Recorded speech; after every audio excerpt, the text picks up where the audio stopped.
Hi guys, for today's video I am visit for may I am visit for gulayan yung tinanim ko nung una. So hindi ko napakita sa inyo.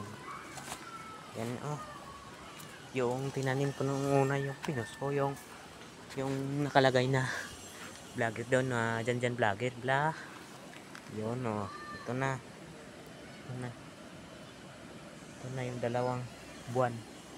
Malapit na ako makapag-ani sa akin tinanim. Ayan maliit pa. Yun. Ito yung pinakita ko sa inyo ng mga gulay. Ito, may bunga sila. Kasi noong unang pinakita ko, ganito pa kayong kalaki. Ganito kalaki. Ngayon, meron ng bulaklak. Saka may bunga na rin. Itong ating eggplant.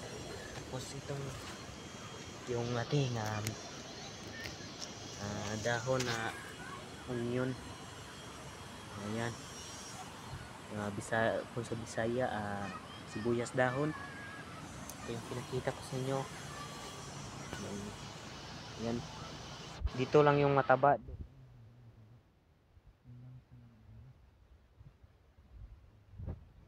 Guys, follow and like na rin sa aking YouTube page, and then subscribe na rin, huwag kalimutan.